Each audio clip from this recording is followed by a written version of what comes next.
tak tahu tajuk lagu tu. Especially yang lama lah. Yang baru-baru ni dia ikut rentak dia seronok dengar lah. Tapi dia yang feel raya tu dia kurang. Saya rasa antara yang last kali lagu raya yang bagi feel raya tu adalah lagu oleh M. Nasir lah. Satu hari di hari raya tu. Yang tu ada feel lah.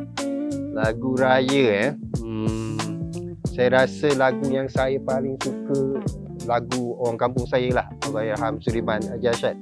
Lagu Dari Jauhku Mohon Maaf. So memang lagu tu feel lah bagi saya lah. Bila saya dengar lagu tu rasa saya nak balik juga hari ni lah, jumpa adik-beradik.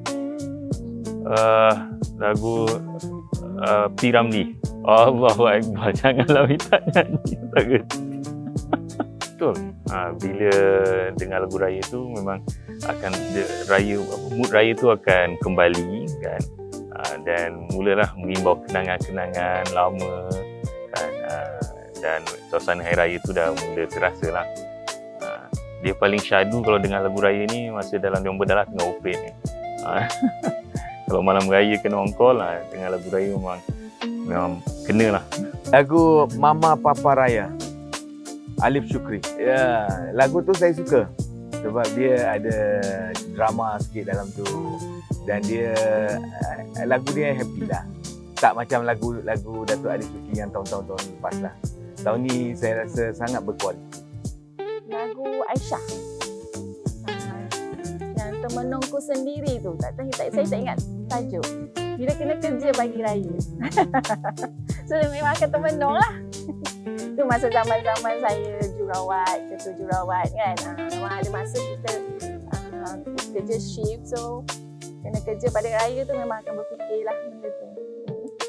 Ada beberapa lagu yang mengimbau lah. Sebab kalau lagu-lagu baru 5 tahun belakangan ni susah. Lagu rancak kan. Biasa masa kecil-kecil lagu itulah. Minta mak, kuih sepotong. Yang tu. Lagu M. Nasir bila tiba hari raya tu memang mendadak lah. Alamak, suara saya tak sedap sebenarnya. Kalau lagu raya tu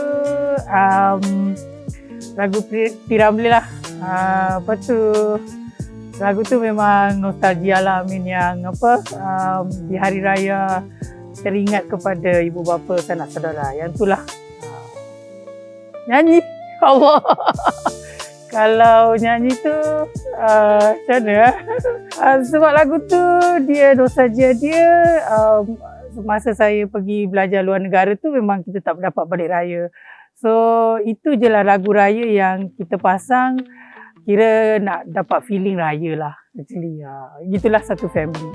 Dalam dingin subuh hatiku terukir dengar ada je lah. Satu hari di hari raya. Apa? Allahu Akbar, salah cakap pula ni. Temenungku sendiri. Bila tiba hari raya, semua insan bergembira. Di hari raya teringat aku kepada si dia. Kampungku nun jauh berada di sana, ayah serta bundaku.